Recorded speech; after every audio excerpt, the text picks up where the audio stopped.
Баршаңызға ассалаумағалейкум. Аңырақай шайқасында қазақ әскерін жеңіске жеткізген әдісайла туралы не білесіз? Бүгін біз сіздерге Аңырақай шайқас туралы айтып береміз. Мерзімі 1729 жылдың мамыр-маусым айлары. Майдан алаңы.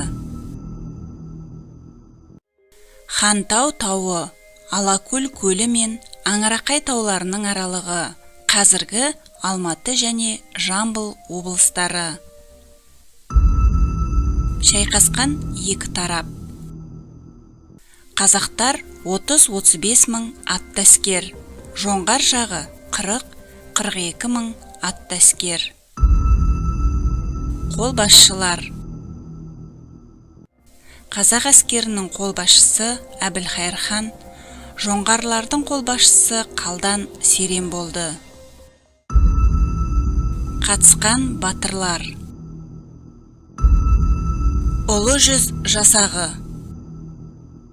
Жолбарыс хан және Төле би, Қарабатыр, Өтеген, Сәмен, Қойгелді, Саңырық, Төлек, Қазыбек бек, Хангелді батырлар. Орта жүз жасағы.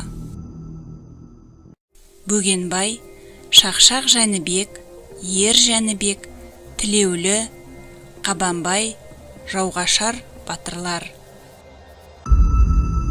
Кіші жүз жасағы.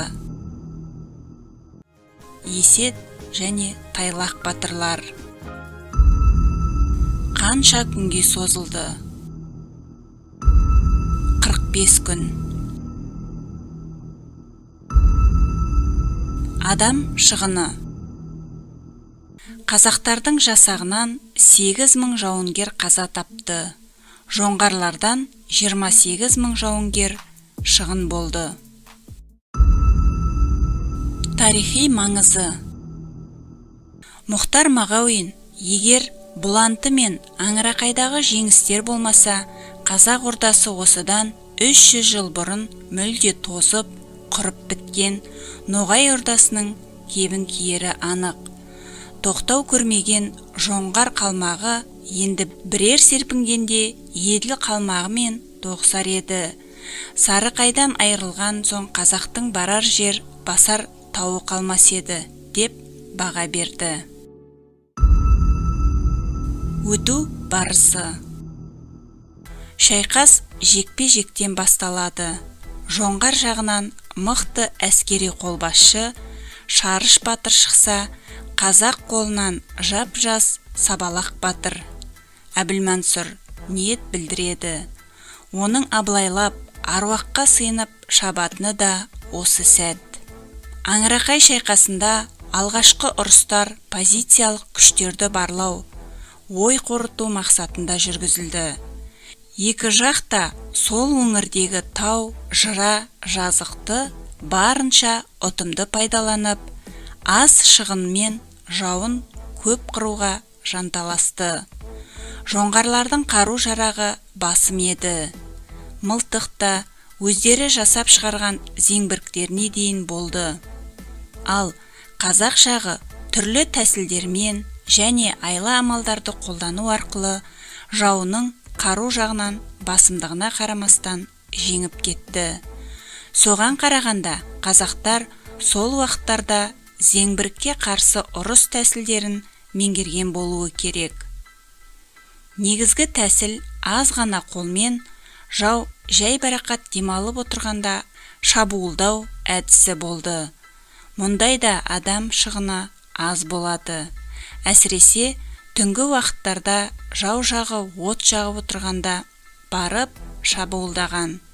Жауынгерлердің аз ғана тобы жау жағының алдынан шығып, өтірік қорыққансынып қашады да даланың бір бұрышына қарай еліктіріп әкетеді. Көп әскер солардың артынан өкшелеп шауып барады. Жер жағдайын білмейтін жерге әкеткен соң үлкен қолмен оларға қарсы соққы берген. Олардың бәрін түгел қырып жіберген. Себебі аман қалса басқа қолға қосылып күшейіп кетуі де мүмкін еді. Ұрыс тактикаларынан бөлек, мұнда жекелеген батырлардың ерлігін ұмытпаған жөн. Мәселен, Сіргелі Елшібек батыр өз тобымен жойқын шабуылдаған күйі жау зеңбіректерін жарып жіберді. Тілеулі батырдың жылжымалы қамалына тап болған жоңғарлардың талай атты әскері көзді ашып жұмғанша жоқ болды. Қазақ садақшыларының жеке жасаған ошақты Саурық батыр басқарды. Қанжығалы Бөгенбай Қалдан серінің інісі қолбасшы Шононы жеңді. Шапрашты Бөлек батыр Қалмақ Аңырақайды Шымыр Ақша батыр Қалмақ Дәржіні мерт қылды.